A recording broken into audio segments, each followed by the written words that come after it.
Good evening. Good evening, everybody. My name is Yuri Albrecht. I'm the director of the Bali. A very warm welcome to everybody here. A very warm welcome to our viewers on the internet.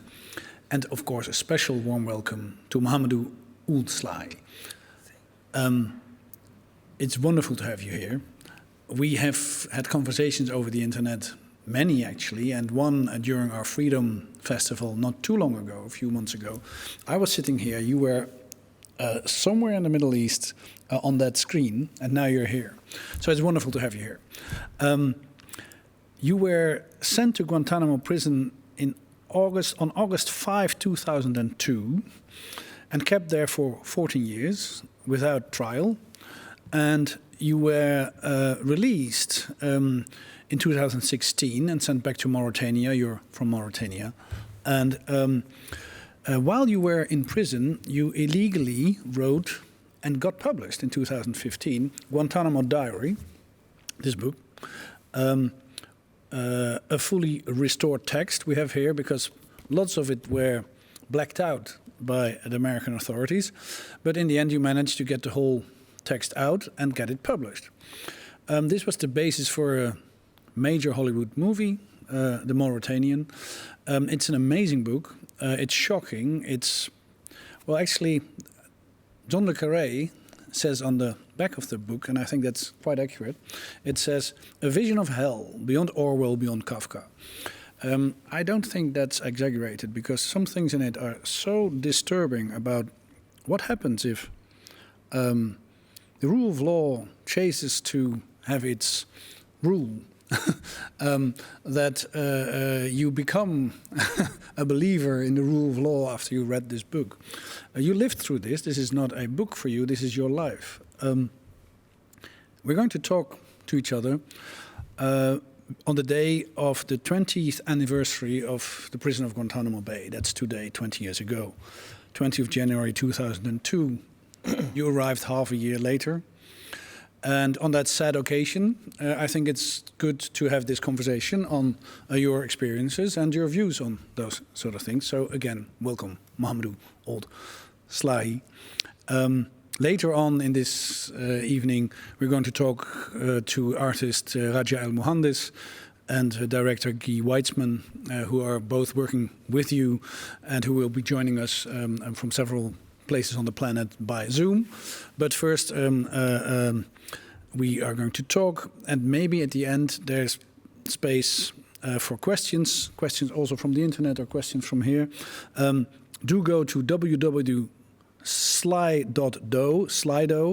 SLI.do, and enter the code 988438. So hashtag 988438. And at the end of it, we will have a moderator and we will have some questions maybe. But first, while I was recounting those dates, you became, because you're a very outgoing and intelligent person, you became a lot more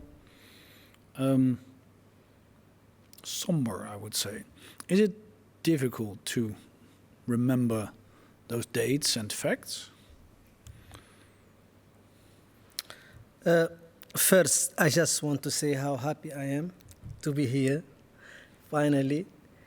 And, I remember the night when you said on this monitor, because I couldn't tell. I know there was a couch, or I think 2 couches, or 3, I don't remember. The night when we had a conversation online? Yes, yes, more than 1 couch. Yeah, and you were sitting. That's true. And and I was actually frustrated a little bit. Yeah, I imagine. But the problem, I'm going to tell you a secret now. In that part of the world, we are not allowed to be frustrated. So we have always to, because when you always say, oh, this Arab, he means it when he's frustrated. We ain't gonna let him come in here. So we have always to play cool, even if we are frustrated. And we cannot demonstrate, we cannot express our opinion openly, because this always be construed. And I remember this in the court, and this is on record. So I said, I'm going to testify. And this is very dangerous in court because they have to prove that you are a criminal. You don't need to talk. And if you talk, you could. I said, no, I need to talk because when you are labeled with terrorism, you are already convicted. And you have to prove your innocence, which is very hard. And then the first question, have you watched jihadi movies? Have you read jihadi magazines? And like, I said, yes, I did all of that. And then the judge was very upset, the late Robertson. He said, is that against the law? Is that against the law? He said, the prosecutor said, no. He said, why are you asking him this question? Why are you asking this man what he was watching when he was a young person? He said, no. He said, do you have the jugular? Like, this is the first time I hear this expression. You know, my English is very limited. He said, do you have the jugular? He said, no. The judge looked and said, I thought so.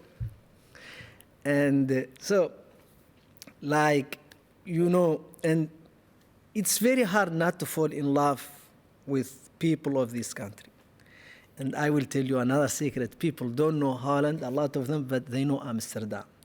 So I'm so happy to be in the free city that is Amsterdam, that is so courageous, that invited me because of you, because of my sister Raja and my brother and sister Guy and Ronnie. And I'm here. I mean, this is against the most powerful country in the world.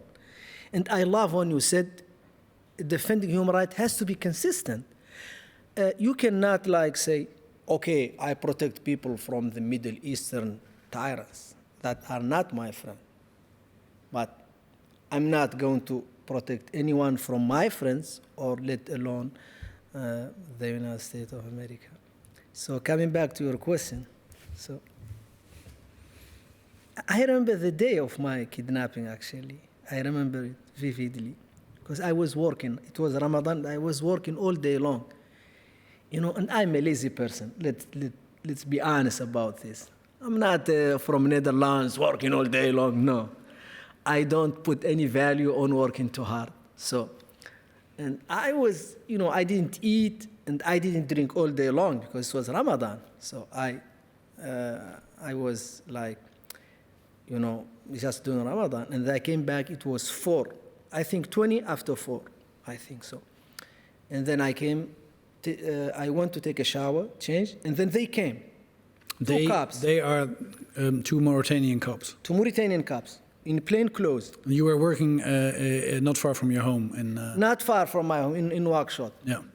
And then they came, they said, you need to come with us. This is not the Netherlands. This is not a cop who come to you and said, I have an arrest warrant, this is against you, and you are charged with 1, 2. No, they don't need to tell you anything. They received a call from the United States of America, take Mohamedou and put him in custody. That's it, that's all they need. And I remember my mother was very shaken, you know. And, you know, sometimes you can see fear, you know, because fear has a look and has a taste too. Because the taste of fear, it's very bitter. But only if you are really very afraid.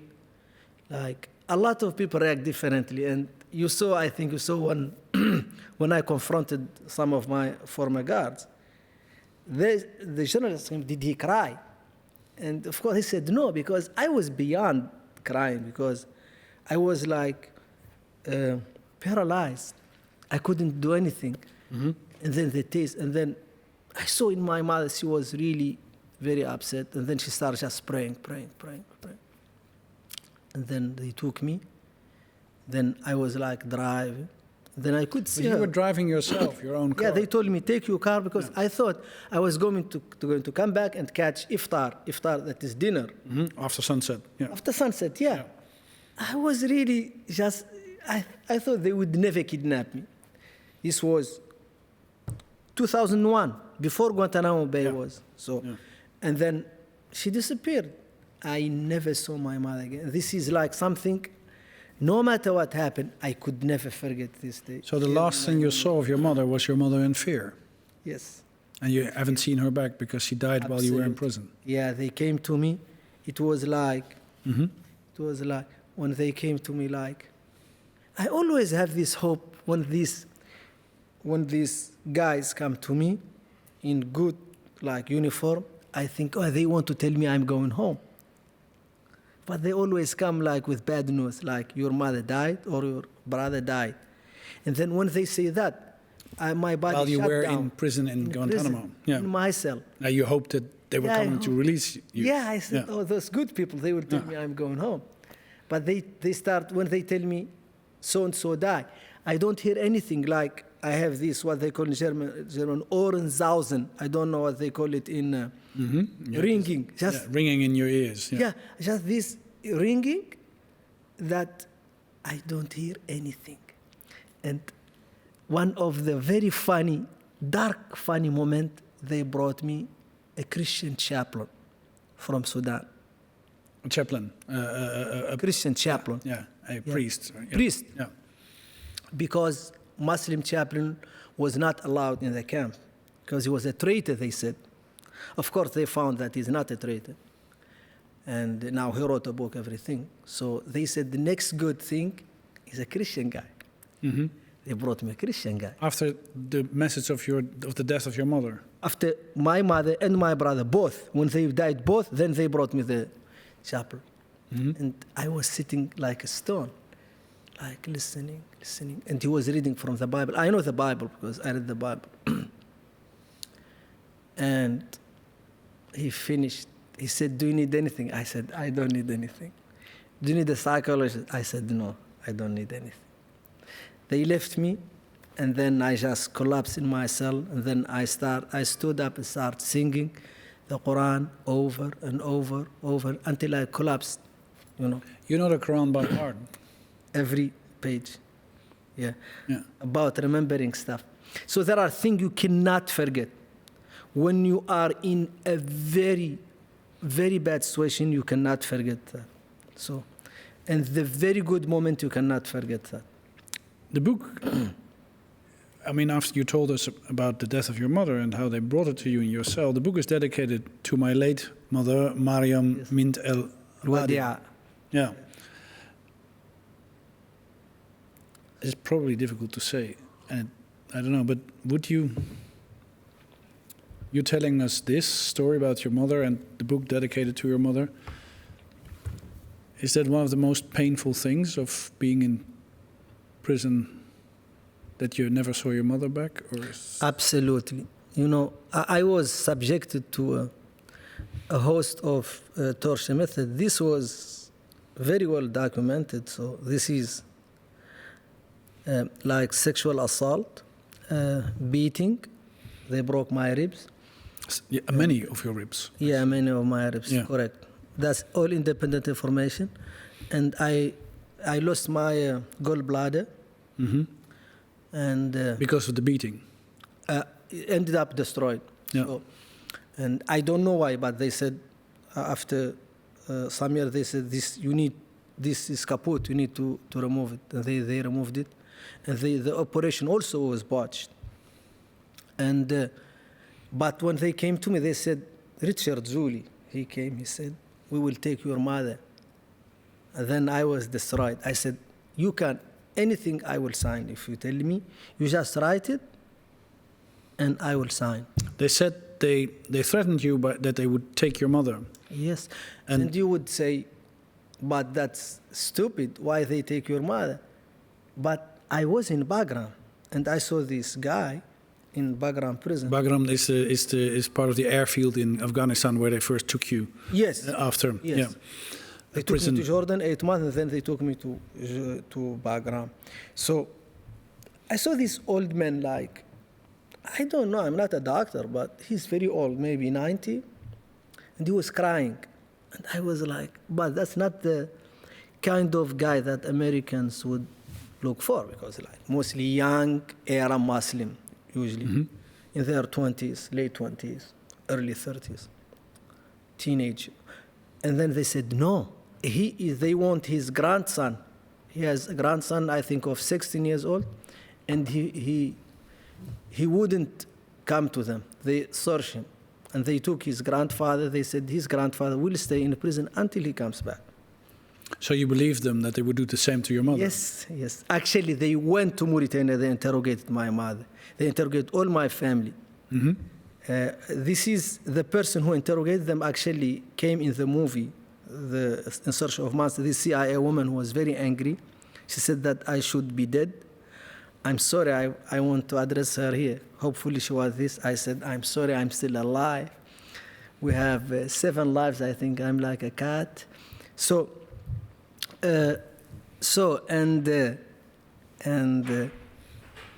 And yeah, I know they would take my mother and said, because if it's only me, that's okay, but I cannot drag innocent people into this whole mess. And then they were very happy. They were very happy. They end up helping me write the confession, and I signed it. You describe how difficult it is to make up a confession when you have done nothing. Yeah. And they said you were part of Al-Qaeda, they said you were a central figure of it, but there were never any charges, there were never put any charges, and after 14 years they had to release you without ever being charged.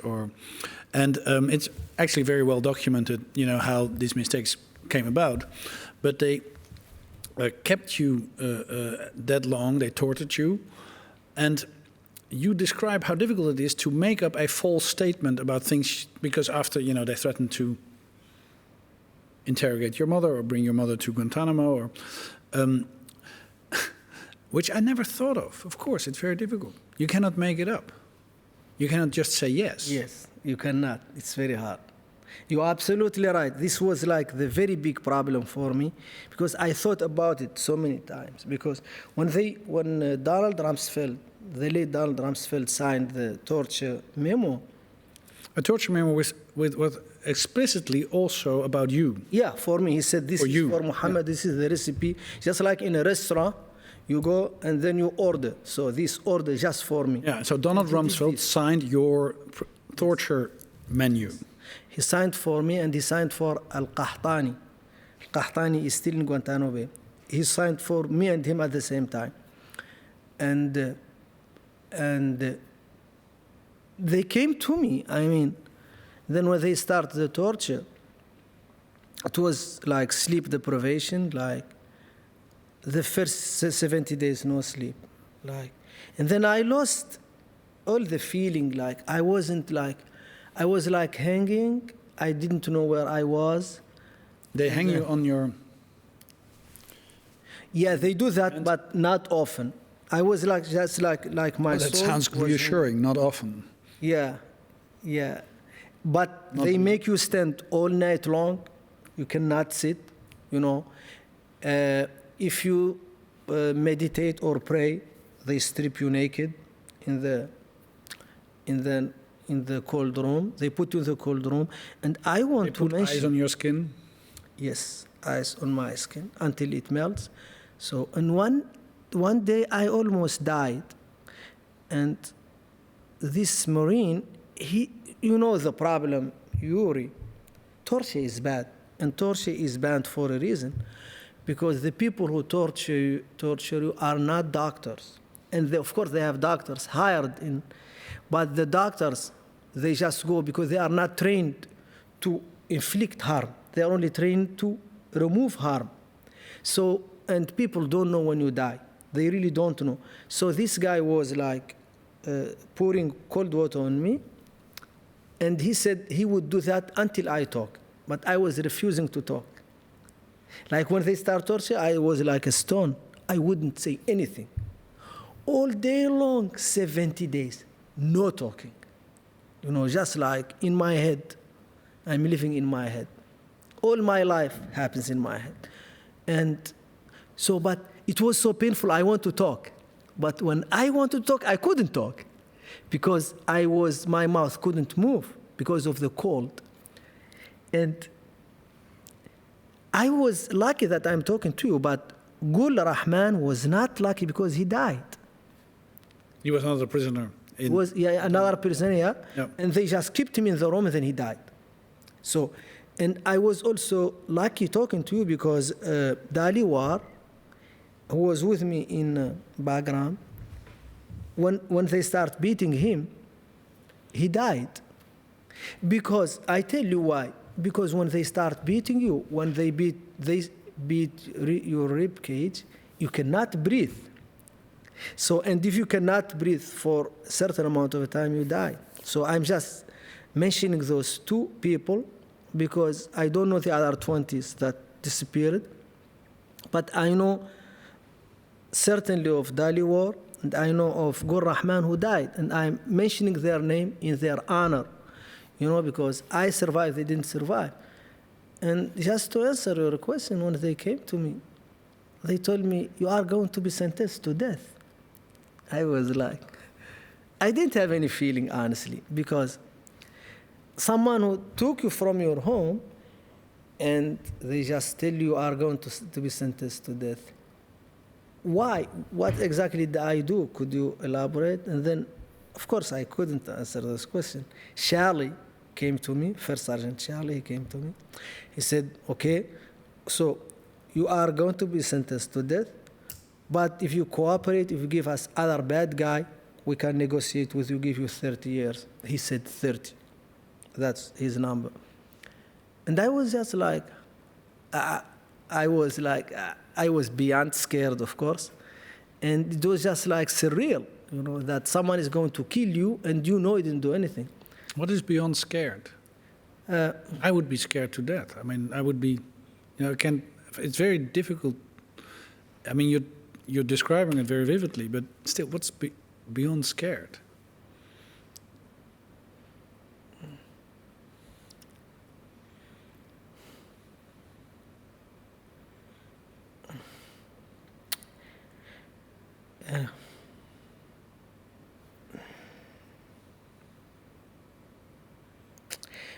I guess you don't have any feeling. Like, you lose the feeling. You lose, like, negotiation, Like, I don't argue. I don't say, I didn't do, I don't say anything. I just completely subdued. Mm-hmm. Physically subdued, like my hands, my feet, everything is chained. And I don't exist. And then I go and pray and hope that I cannot hear.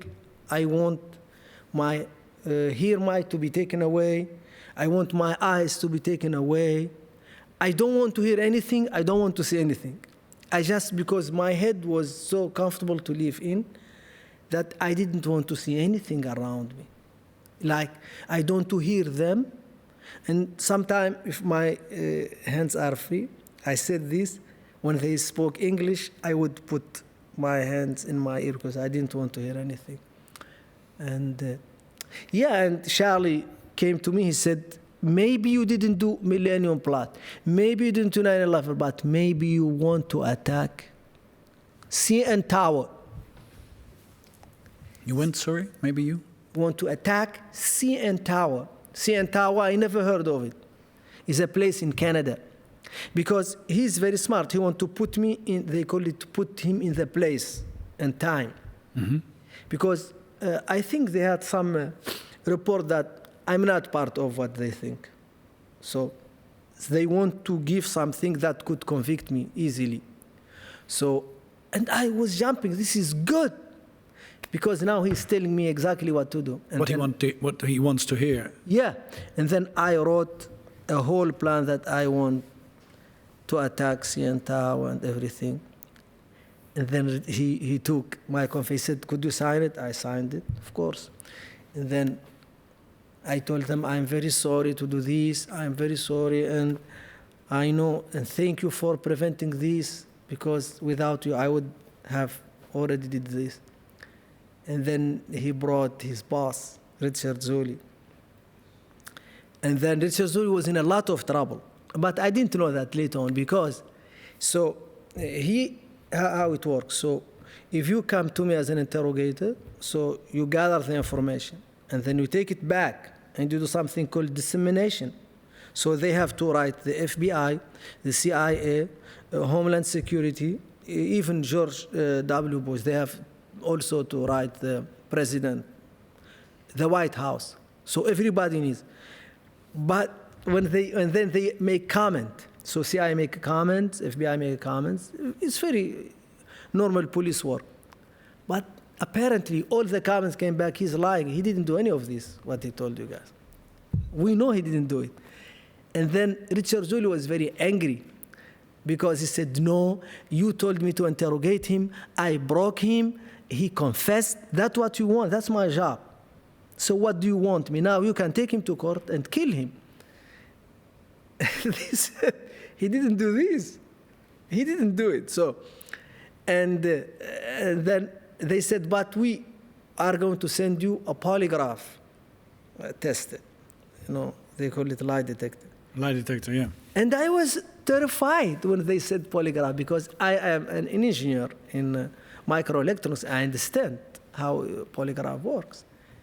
I told him, I don't want polygraph. He said, why? He said, because if I take polygraph, I will tell you I didn't do anything. And then I didn't want to go back to torture because a good guy equals torture. A bad guy, no more torture. And then he said, you have to take it because that's coming from Washington. So you were afraid to tell the truth because they would start torturing you again? Yeah, I didn't want to go back to that place because I said I didn't do anything. Torture. Now I said I'm a bad guy, I'm an evil man. They start to bring me, he brought me a pillow. Yeah. For a very long time, the only thing you had was a pillow. Yes. That's why they called you Pillow. Yeah. Yeah. Okay, you know that already. So that's my nickname, Pillow. So he came to me, and he said, they said, Richard, they don't say Richard Zoli because Captain Collins, they call him Captain Collins. I know his name, but Yeah, they had nicknames because they were afraid to use their real names. Yes, but I knew his name because I saw it one time written, and it was seared in my head. I never forget it. But of course, I go with the flow. I said, Captain Collins, everything. And then they said, Captain Collins, bring you, because you cooperate, you admitted, he's bringing you something special.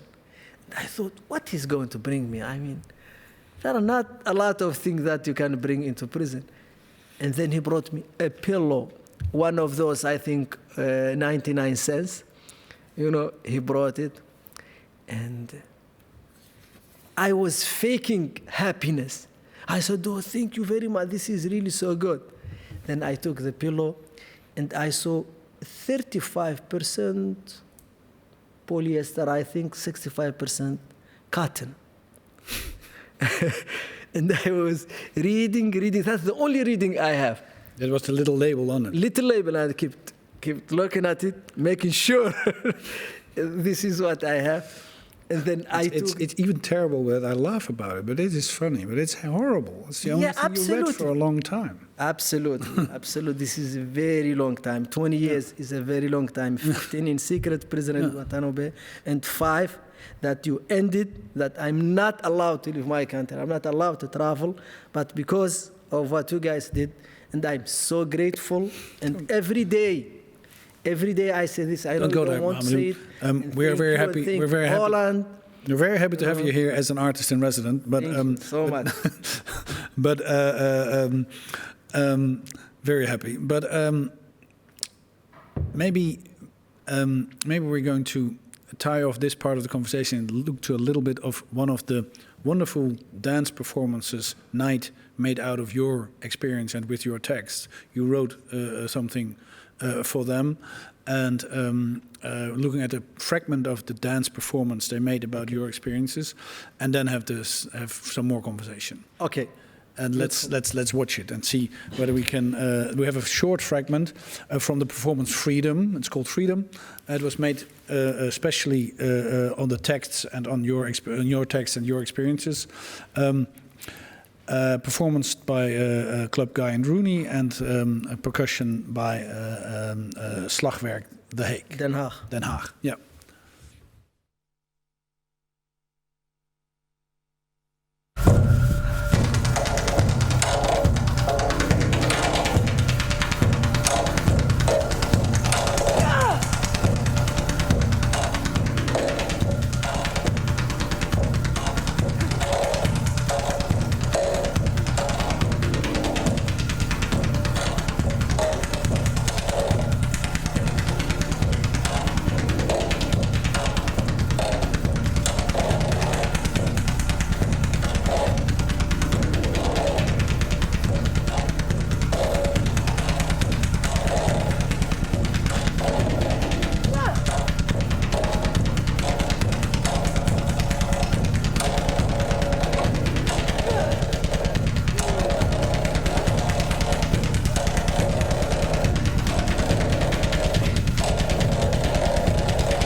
Yeah, a wonderful, wonderful performance, performed by Club Guy and Rooney, about your experiences in Guantánamo.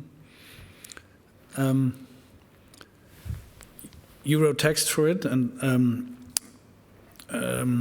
it's about mental torture and physical torture. Of course, you can see that. We didn't go into our conversation too much into that, though. So you said, but if you read the book, Guantánamo Diary, there are horrible descriptions of torture. We're not going to go much further into that, but I was just wondering, because you also write that you hold no grudge against any of the people who performed those horrible treatment to you. Is that still true?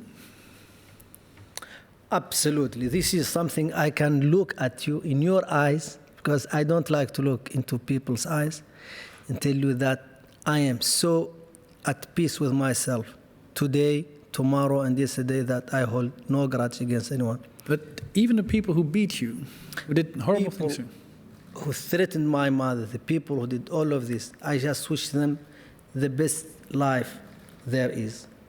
Because... How come? How? I mean, I thought about this a lot, and I had a lot of time. You had more than a decade.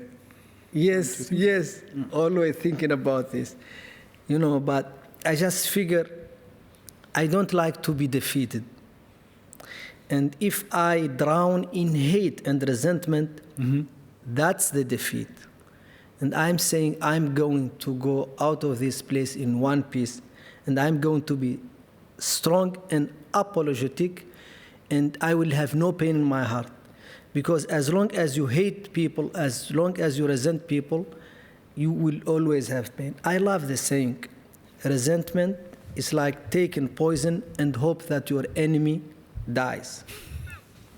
You know? Yeah.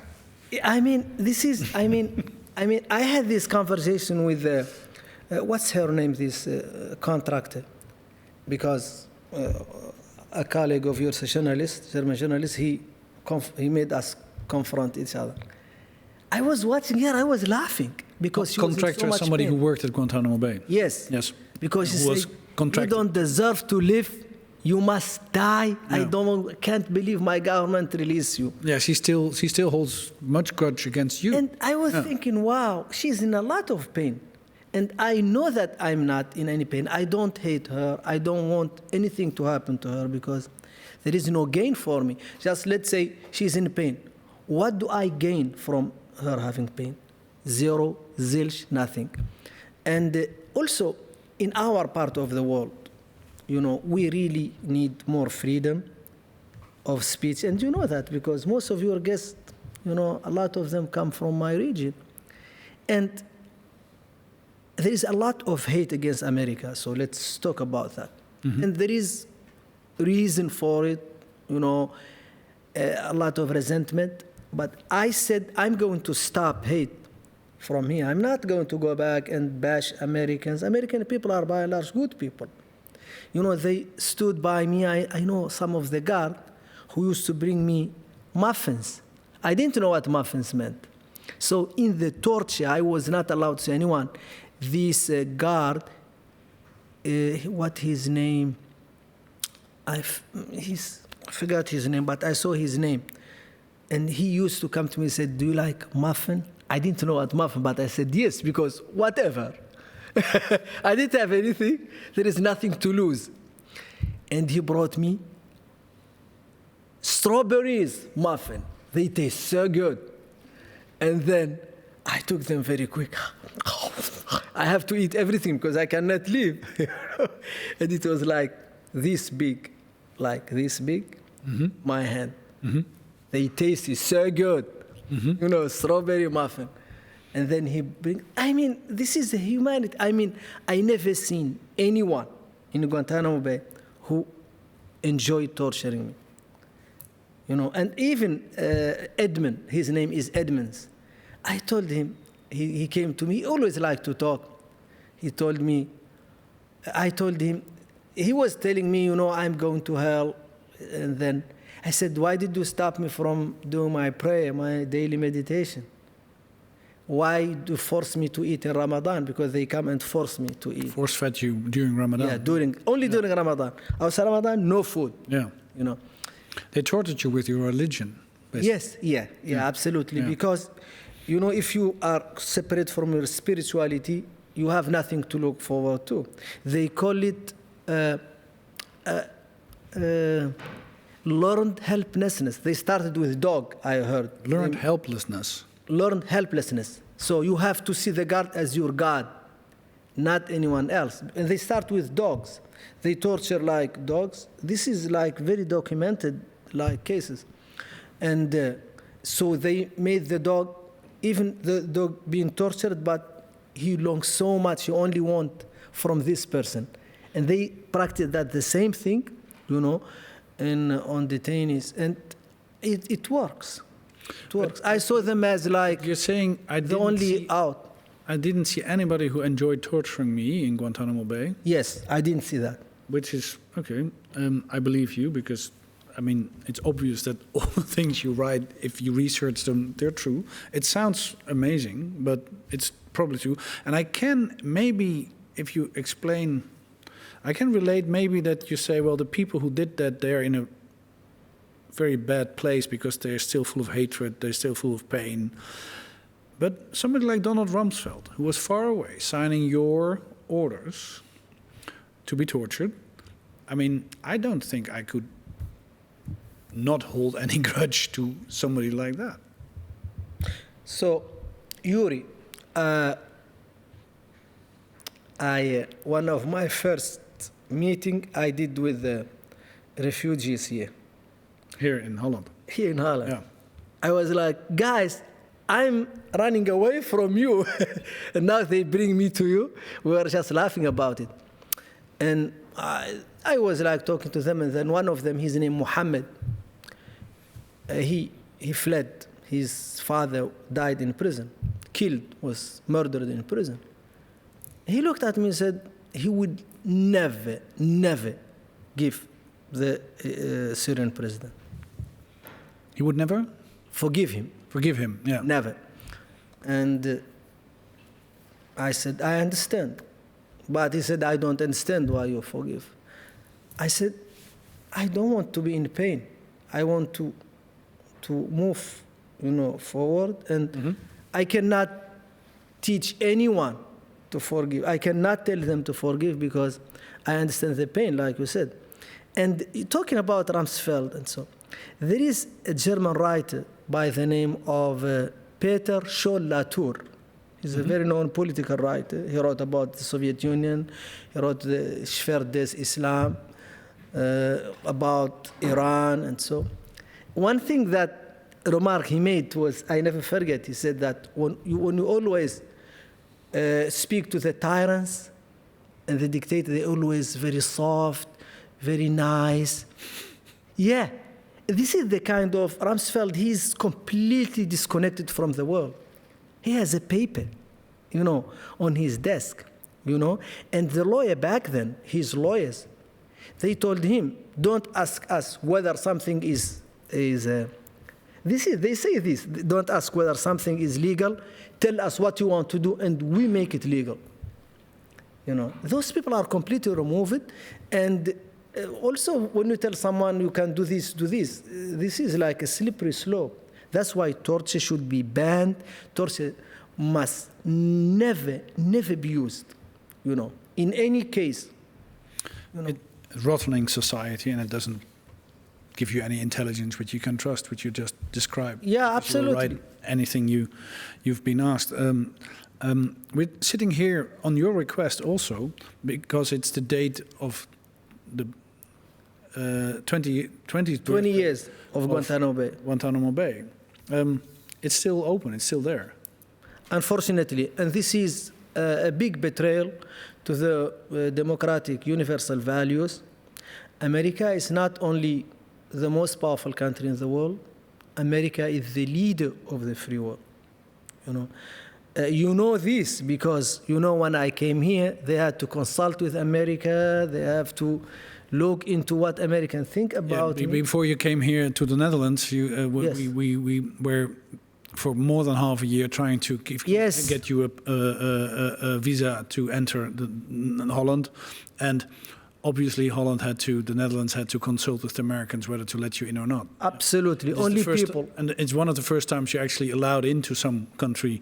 You've been to England once, but yes, yeah, but the only country, England, but the only EU country that allowed me, the first country who allowed me, and they said the other countries did not give them any evidence of any wrongdoing. That was like the biggest win for me, thanks to you. And the other that, I had, because this is so good, like to feel like vindicated, to feel that we have a voice. Mm-hmm. We didn't have a voice. Always like the young, let me speak very clearly, young Muslims and Africans have a press secretary, BBC, CNN, Fox News. Those are the people who speak on our behalf. And we need to stop this, and we need to speak for ourselves and tell the whole world, America, the West, China, Russia, we want freedom. We want peace, just like, because I don't want my kids to be killed. I don't want my neighbor to be blown up. I don't want a plane to come from above and bombard us. We don't want that, And this is like so beautiful that I am able to talk to you. I was a former Guantánamo Bay detainee. How many former Guantánamo Bay detainees did you have here in this place? Because they're silenced. They cannot talk. They cannot talk. They cannot talk about because, how can we hold someone like the journalist, your colleague said, not for what they did to us, but because of what we did to them. In 2005, my prosecutor, he's my friend on Twitter. Yeah, I know. It's like old lies, And he told me, he actually wrote a report that I have a copy of. In 2005, he said, okay, I need to know what this guy did. He went to CIA, FBI, all of them. They said he didn't do anything. From 2005 until end 2016, I was put in prison with no reason, just because I'm not allowed to talk. Yeah, they kept you for more than 10 years when they already were aware of the fact that they mistakenly taken you. Yes. That they probably kept you because they tortured you so much. Yes, they didn't want me to talk. That's why also the travel ban. Yeah, was not. They don't want you too bad. I'm here. Yeah. I'm talking. I have a big mouth. And then they tried to stick you in Mauritania, which might be your country and a nice place, but you weren't allowed to move out of it and to travel. Absolutely. But coming back to the 20 years Guantánamo Bay, there are still people in there. Yes, absolutely. There's still no rule of law applying to anybody who's in Guantánamo Bay. Absolutely. No one is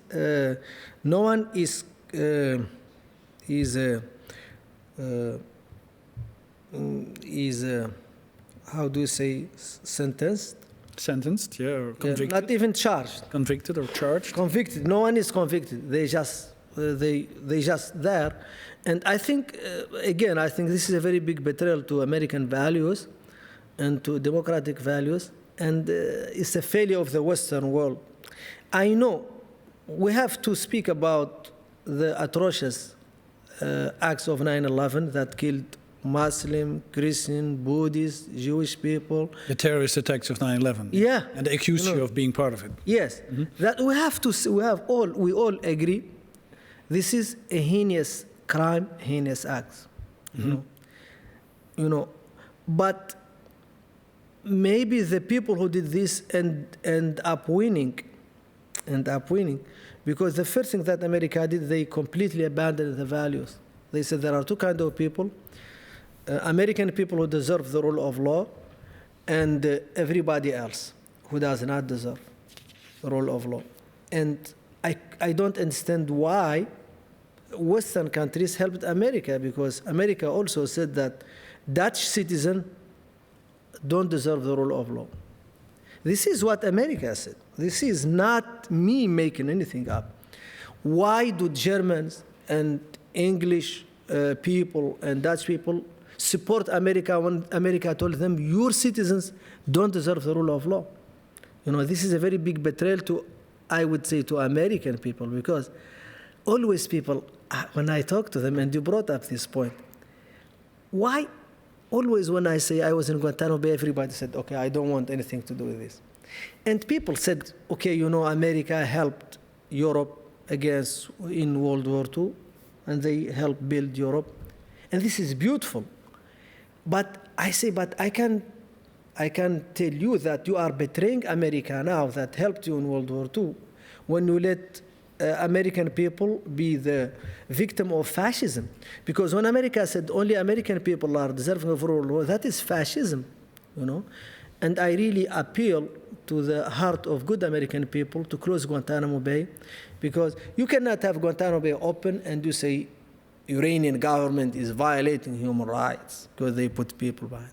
You're saying you should close Guantánamo Bay because it's a good thing to have rule of law in the world and be, Absolutely. And be a better agent to... Absolutely. Otherwise, I don't know whether you know this, but there is this human rights lawyer, Wei Wei. He's from China. And in 2012, he sought asylum, in a very big press stunt that Hillary Clinton did, And then I was in Guantánamo Bay. I was in Camp 5. I was in my cell. I couldn't see, but I heard the news. I heard her speaking.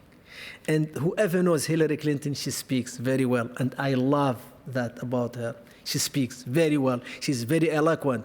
She was saying something along those lines. China must abide by the rule of law and treat people humanely. I was in my cell and I laughed so hard. I said, is she serious? Like, she's trying to save a guy 10,000 miles away, and then guarantees human rights. And she has people in Guantánamo Bay. I said, please come, rescue me. You have the key. You don't need China. I see your point. I was shocked, actually, and I knew that, of course, but you were... freed by American courts in the end, by several American 2010. courts. Yeah, 2010. And several district courts, your case was heard, and the Obama administration appealed against your because they set you free, and the Obama administration appealed against that court ruling, and you were kept in prison for several more years. Yeah, for 6 years. Yeah, correct. And that's. Yeah. It's very cold. Yeah. And the problem is bigger than that, Yuri, because I was like telling my lawyer, whatever, yes, they can appeal, but I'm going home. They said, no, you are not going home as long as they appeal. So they can appeal for 100 years, and you are not going home. Yeah, they appealed for several years, for 6 years. Yeah, absolutely. Yeah, absolutely. In the end, the court ruling was upheld, so it says something about a little bit something about the rule of law in America. But yes, absolutely, is a bit too much. Absolutely, to say the least. Yeah. Absolutely, absolutely. America is a democracy, after all. I think it's amazing that you're actually able to say that after what they did to you. But I have to be slave to the truth. I cannot. One of the biggest defeat that I say something that is not accurate about the U.S. Yeah. The U.S. is a very important country in the world, The U.S. is a democracy. When you have problem in the U.S., and that's why I think we should all work to abolish the crime of terrorism, because this is a political crime, should not be in a democracy. There's much more to say about it, much more. Yes. I think I could really recommend the book, Guantánamo Bay, your book. We're going to talk for a little while to Raja El Mohandis. She will be joining us online from her. She's on holiday in a far-off place. Singer, artist, producer, curator, director of her own platform, LA, and she was actually the one who introduced Mohamedou Ould Slahi to us. It's the beginning of everything. And I hope we can hear her online. I'm not sure. Raja, can you hear us? Yes, I can. Can you see me? I can't see you, but I can hear you quite well. Can you see us? Okay. Yeah, I can see you. Wonderful. Hi Mohamedou, hi Yuri. Hi, hoe gaat het met jou? Gaat heel goed. Hoe gaat het met jou? Heel goed, heel goed. Deze is mijn nirvana. Is dit jouw nirvana? Is dit jouw zee? Ja, absoluut. Ja, het is mijn zee. Wat zei je? Als ik water zou zijn, dan was Nederland mijn zee. Ja, absoluut. Deze is originaal. Yeah, if Holland, if I was water, then Holland would be my sea. Deze is mijn. Deze is originaal. En ik hou van Nederland en dank je wel voor alles. En inshallah, ik ga not disappoint you, inshallah. Now we're seeing you. Looking good. Looking good, Raja. Good to see you. Thank you for introducing us to Mohamedou. You were actually the root of his coming here and of his artist in residency we're having now here in Holland. Where did you meet him? Oh, wow. Well, I looked it up. I met him on May 19th, 2019 on Twitter. On Twitter? Yes. Really? Yeah, because he was in Mauritania. I read his book. I read a big piece that was made about him and brought me really to tears. And the only thing I could do was reach out because that's the only thing you can do when you read such a story is offer your help. You read the piece in the New Yorker, huh? The big piece on his life in the New Yorker. Yeah. And I wrote him this. I want to share that. I said, Salam Mohamedou. Inshallah, this message finds you well. I hope you and your family are safe and happy. Just wanted to reach out to send my respect. The more I read about what was done to you and how graceful and forgiving and peaceful you have come out of that, the more it raises my level of respect for you. My wish for you is to find total freedom and safety and good health. I will be keeping you and your family in my positive thoughts, and also will keep on learning more about you and the others upon whom was done so much harm. We owe you a lot. May God increase you and keep you safe. Blessings. This was May 2019. It was 12:30 at night, and then I think 45 minutes later he responded, and that's how our friendship started. Right. So I think that was my manifestation, and here we are. Now you're in Holland.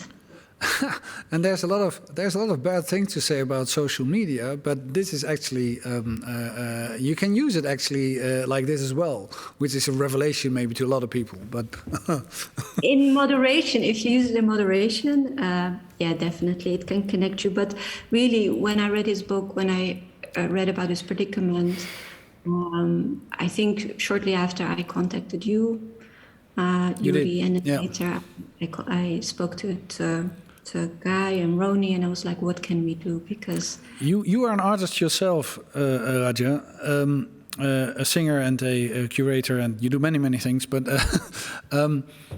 mainly with music.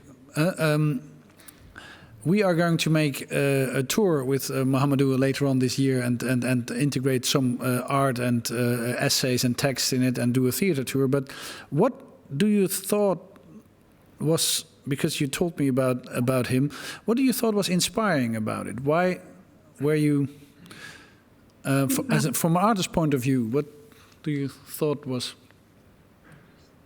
So I think I mean, of course, his personal story and journey brought me to tears on a human level, because I think we said we would never ever do that again. But then he told me once we became friends about a hymn that he made his own, which is Amazing Grace. which is an old hymn that a lot of people know, Amazing Grace, that he would hear while he was in Guantánamo Bay on Sundays. And what he did, he took it and he made his Bedouin version of it. And that's how I knew that he was exceptional and has an artistic heart. One thing I learned about art is that wickedness is soluble in arts. And I think that art can disarm people, and it can actually really open people's hearts who would otherwise keep on dehumanizing people. So when Mohamedou told me about Amazing Grace, he said, by the way, you're a singer. Could you maybe, turn it into a song and record it? And so fast forward, with the development of freedom, Guy Weisman was like, Rasha, let's do it. And so some months ago, we recorded Amazing Grace with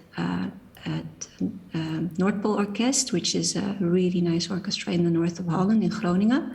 And then with the ensemble, the dance ensemble of Guy and Roni, we made a video, and it was Mohamedou's Amazing Grace, his version, with his sound bites that he would send through WhatsApp. Because, when you work with Mohamedou, he gives you a lot of artistic direction. And then, he tells you about his Bedouin tradition and about his tribe and the poetry they have and how it sounds.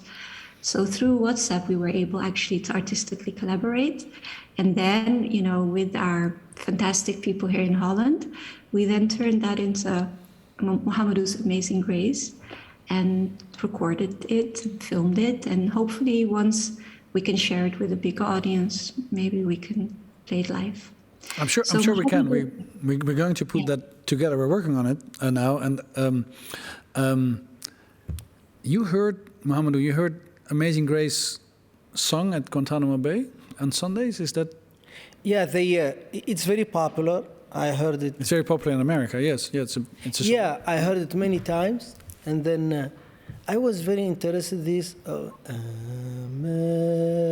Amazing Grace, how sweet the sound that saved a wretch like me.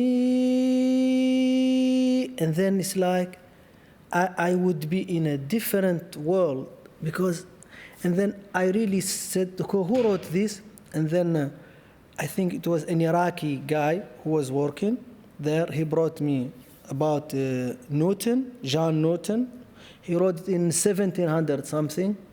And then the song, yes. Yeah, and then I could relate to him, someone who was in pain and in suffering. And then I wrote, it was my inspiration, and I wrote in Arabic. Starting اللطف ما أعظمه من صوتي أنقذ نفسي من حبال الموت فبجميل لطفه اهتديت ومن عمى النصاب قد رأيت واللطف قد علم قلبي الخوف ثم أزال الخوف والصروف. And then the problem was to be very loyal to the words, original words. And I was very loyal. I mean, this is my testimony for myself. It doesn't count in court. But I have Raja who understand. And I try to be very, very loyal to the original text. But, I have to, we discuss a lot. And inshallah, we may make more versions, try them. But I told them, how can I make it like Amazing Grace Bedouin version? And we made this Bedouin version of it, And I have a hidden talents. I always keep saying this. Guys, I'm a very good singer, but no one. Yeah. And I'm so sorry that The Voice is canceled because I want to appear in The Voice. The Voice is canceled for a while, yeah. True. But can I say one thing? 1-0 for the arts. Because we're discussing a very, very serious human rights abuse that has happened, even in trying to get Mohamedou to the Netherlands. And we found a loophole, which was, getting him here as an artist, Yeah. an art residency The contract. loophole was through art. You're absolutely right. Absolutely. Yeah, Absolutely. and that's important to notice. And but the beginning of the loophole was you reaching out on the Yes. internet to Mohamedou. No contesting that. Thank you, Yeah, thank you very much. Thank you very much, Raja. Look, it's here. We are going to work together on this, what we call a sort of a live essay on issues of Mohamedou's life, and the song and you will be in it. But that's later this year. Thank you very much, and have a safe Thank you, trip back. love you. Assalamu alaikum. Love, love, love. Bye-bye. We are going to look for a little other fragment of Guy and Rooney's dance performance Freedom. And then we go to the director, Guy Weitzman, to talk about what we've seen.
That was another piece of Freedom, the dance performance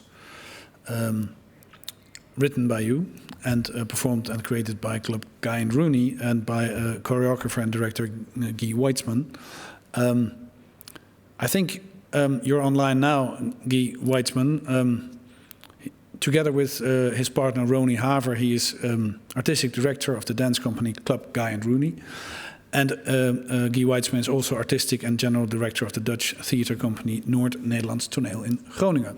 And yes, you are online. It's good to see you. Welcome. Hi, bro. You too. Looking good. You too, man. But it's because I look like you that you say that. I know now. I know I don't look good. Now I suddenly notice that you're family. That's it. Suddenly noticed. I know. I know. Because of the family resemblance in the. Good to see you. We saw two parts of Freedom just now and one earlier on in the conversation we're having. It's a very impressive, more than an hour-long dance performance. Well, one of the things is, of course, how did you work? How did you work together with Mohamedou? How was that? I mean, you're the director. You're an experienced dancer and a dance director. What did you use, or how did you integrate his life and his experiences? So First, I have to say we started with really inspiring conversations after Raja initiated the first idea of talking to Mohamedou. It took, I think, maybe 10 minutes of a conversation before it was super clear, and after reading the book, of course, that Mohamedou can tell a story in a very powerful way. And we tried to take Mohamedou's experience and translate it to a visual poem, you could say. So Mohamedou wrote a text, a very long and very powerful and very beautiful text as well, but also full of images and full of, was like a little parkour that we could follow. And we tried to zoom in on parts of the text, and because at Club Guy and Ronnie and with the NNT at Nederlands Toneel, we make interdisciplinary work. Of course, there was also a lot of space for the text and for the music that was played by percussion group The Hague and composed by Hugo Morales. So also there we tried to take a very simple idea of breaking through, and we realized we got the first version of the book, the one that is blacked out, and we tried to literally translate it on stage. So we created these wooden structures, boxes, that hide literally a part of the dance. And then Hugo and the percussionist from percussion group The Egg came in, and the first thing they said is we shouldn't have any instruments. These are our instruments. We should try to break these boxes. And that's how the music was created. They're literally hitting it with their hands, with punching glove, sometimes with hammers. They are doing their best to break it. And what we tried, Ronnie and me, to do with the choreography is try and imagine what it feels like, a struggle of 14 years of not being allowed to relax for a second. For 14 years, that's the main thing we focused on, the fear in the beginning, the struggle, and then the last part, which I think is something that also touched me very much, and Ronnie as well, the story of looking backwards, leaving his mother behind, and that one, there's no money that can compensate that. There is no word that can make it better. Having the feeling, I think in our culture especially, that you worried your mother, that you maybe even made her life hard, and we have kind of like a mission to make our mothers happy. That was a very powerful point. And in a certain moment, I also asked Ronnie, which was for her a very difficult thing because she choreographed the performance, to also perform in it, because I felt like she was the only one who was able to play this role and take on this as a mother and as someone who understands the culture to try and tell the story. Mm-hmm. Mm-hmm. Mm-hmm. I think it's very good that you did it. It's wonderful, so don't get my question wrong. But making art out of those horrible things. In the last image we just saw, we saw a dancer hanging through a little hole, hanging, which is, literally what they did to Mohamedou. You're not able to touch the ground and being hung by your wrists. How do you look upon that? How do you look upon those horrible things? Putting them into a wonderful dance performance. It's a very difficult question. First, I think for the public, it's not a wonderful dance performance. I think they leave pretty exhausted and very overwhelmed. Mm-hmm. So they are coming to go through an experience that's pretty intense, and we leave them. We realize, especially in Corona, a lot of people just stay in the hall for like another good 15 minutes to just return. Mm-hmm. But Raja mentioned it, and I think this is something that with Nederlands Toneel, with Club Guy and Ronnie, Night in general, with Asko, Schoenberg and Slagwerk Den Haag, we are really trying to do is make a performance that maybe has a little bit impact on society. And the impact on society is this time more clear than ever. I do think and I do believe that the energy of all of us in the studio the energy of all of you organizing this Festival of Freedom. All together, we focused on one goal, and Raja said 1-0 for art. We played it pretty smart, but I think we added another thing, which is the intensity and deliverance that a group of artists. I am a spiritual person, but I don't believe in magic. But I can tell you that this kind of laser focus of a group of people that is so inspired by a story, so determined to tell it and to share it with as many people, is like going to the town square and screaming it. And, if I would be a journalist, I would probably do that and write every week a column about it. But I'm an artist and I'm a maker. And so we went into the town square, the Leidseplein in this case, in Amsterdam also, and in Groningen and everywhere in the Netherlands. And we screamed his story, and we made more ambassadors who were engaged and were hoping to help. And I believe that we created a draagvlak. We created a kind of influence system that allowed the answer to be yes altogether. I really believe we did it. I get that. Mohamedou, if you look at those fragments, if you look at the real performance, what does it do to you? It's very hard for me to look at it because it's very intense. And one of the things, I never told Guy, but one of the things, when you see this image he created, when the performer, each at different parts doing different things, like, just doing random thing, I was asking myself, how did Guy know that how we really did in our cell? Because in prison, a lot of detainees, they almost lose their mind. And then you just see them hanging on the wall, some of them hitting their heads on the wall, and some like scratching themselves.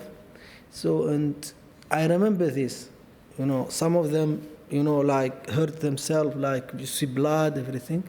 That was, how did the guy know of this? Like, to me, that, like, I know this is stupid to say in a very, like, reason-oriented society, but I really believe that there is some kind of connection in the universe that taught Guy, maybe subconsciously, that this is really happening, something like that, in prison. He never saw. He was never in Guantánamo Bay. No. And I cannot look, I can only look a little bit and look away, because it will take me a long time to watch his performance. It's very hard. Yeah. I noticed just now when you were watching. Yeah. It's very hard. I can imagine, because it reminds you really of what's happening there. Yes, it's very, very graphic, very powerful. Yeah. Okay. Thank you, Guy Weitzman. Love you, man. I love you too. Bye-bye. And let's hope we can perform it somewhere later this year, soon. and with public, because it is indeed very, very gripping and important, I think, to experience. Thank you. I think I promised that if people would be watching on the internet, on Slido, they could ask questions and see whether, because we have a lack of real, we're still not allowed to have real audience, but maybe there's some people from the Bali here, maybe there's, and some friends of the Bali, maybe there's somebody who wants to ask a question, or maybe there was someone on Slido, Jan de Mosselman, redacteur van de Bali. There are 4 on Slido, so how many do you want? I think you choose. Okay. Let's then start with this one. It's a question. Has your Islamic faith guided you in choosing forgiveness over anger and resentment? We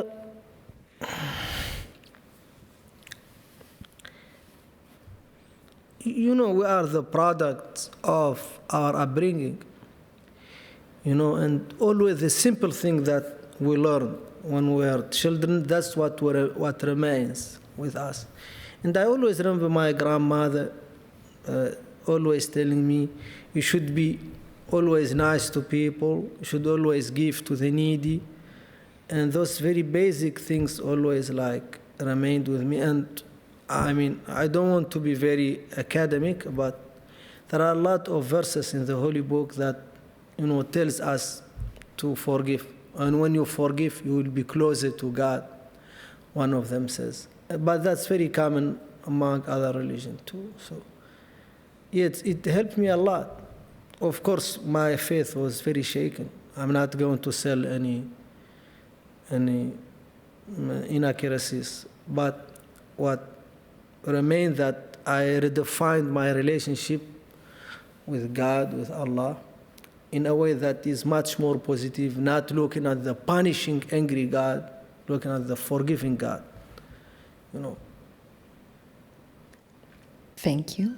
Shall we do another? Mm-hmm. Yeah, you can do anything. They can ask anything. Someone wrote, I'm very curious what Mohamedou changed to the Amazing Grace hymn. Personally, it does mean a lot to me. What does he relate to the most? In what? In the text of Amazing Grace? I don't answer the question. Maybe, yeah.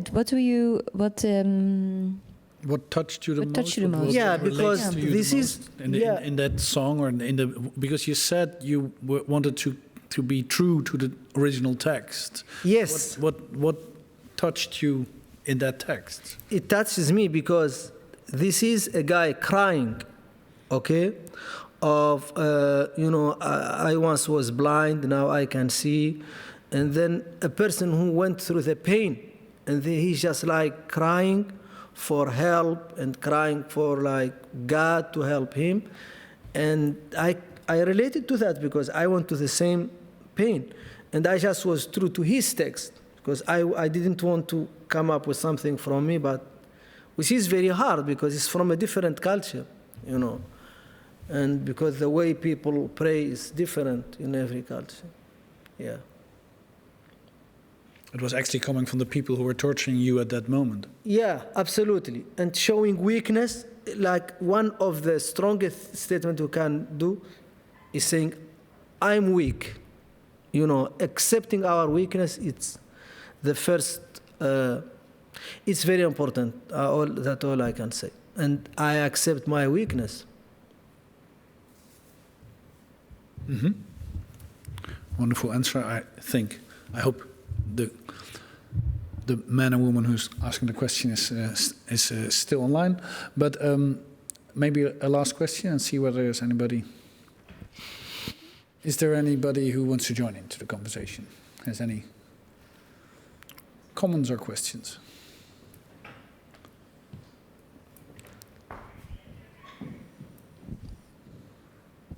Thank you very, very much for sharing your story. It's absolutely incredible to have heard. And I was just curious, when you were released and were able to go back to Mauritania, how was the reception of you there? Did you receive any support from locals, from the authorities, from anyone? How did that go upon your return?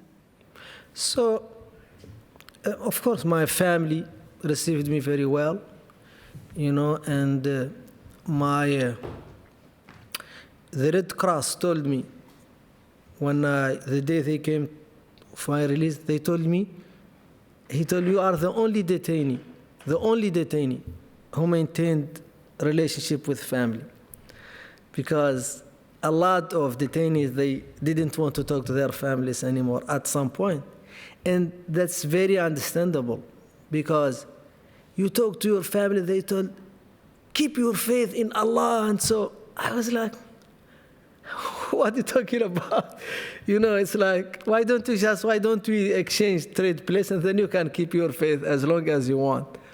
So, it's like, I know they want to encourage us, but it's not, they just need to, they need to understand we are not the people who left 15 years ago. We are different people. And, but I kept coming. I never refused to talk to my family because we were allowed, the first 2009, about 8 years, we were not allowed to talk. And then they start to give us once a month, 2 months or 3 months, so to talk to them. And so my family was happy. And then I remember all the faces changed. Like, because I stayed a little bit over 15 years. And then the children you left 3 years, they are men and women. And people who were not born, they're born. And people who were like good looking, they were ugly. You know? Let's face it, we are not getting any better, me and this guy. So, and I remember the first night. The first night, I touched my medication with my hand. And I knew there is Google because I'm a programmer, and I heard about all of this. And I put on my phone all the medication to see what I was taking. Because I was not allowed to touch my medication. They only give me a tablet, a white tablet, and I take it. And I had support from a lot of people, they were very happy. And everywhere I go, like people want to take picture with me and then talk to me. And I'm very happy. Of course, U.S. government never apologized to me. They never gave me any money, and I never asked them for any money. They just dropped me. They said, don't let him travel anywhere. That's it, the recommendation. And here I am, after so much, magic of art, and those beautiful people from this beautiful country, they got me here. And I'm so grateful.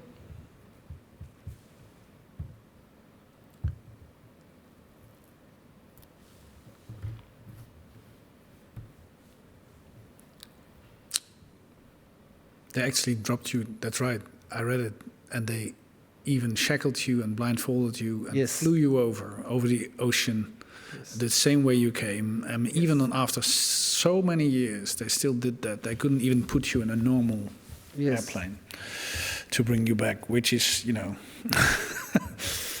beyond belief, but it's not the worst thing they did. They did much worse. But Mohamedou Ould Slahi, thank you very, very much for this evening.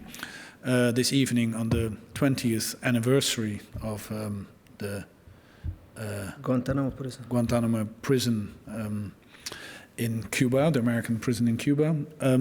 It's still there. Is it difficult for you, last question, and then we close off. Is it difficult for you to think that there are still people there and you're out? Yes, absolutely. I always have this feeling of guilt, and the only consolation that we were 781, and all of them went out except about 41, 42. So I saw every single detainee going out, and I was watching through the years. And then that takes away from the guilt, And also what takes away from the guilt that I always, since my release, I try to do everything to close the prison and free people who didn't do anything to the United States of America. It's funny that you used the word guilt. You didn't do anything. There were things done to you. But guilt does not have anything to do with what you did or what you didn't do. It's just something that, is a very powerful thing that we have ingrained in us. The first time I called my family, I remember when they allowed us to call, I was crying. I told my mother, please forgive me, because I was destroyed in prison. She said, what are you talking about? You didn't do anything. And then I say, I'm afraid my brothers are mad at me because my thinking was because American took you, that everywhere my brother go or my sisters with a family name, they get arrested and questioned. That was the guilt. And then she told me, she said, no one can say anything against you or no one is upset with you. And then she quieted me down, We started out with your mother, we close with your mother. Thank you very much for your time and your conversation. We'll be doing much more later on this year together. Looking really forward to it. Thank you for watching. We'll see you back hopefully soon in the Bali and not online. We hope to welcome you here in our theater another time soon. Thank you. Thank you so much.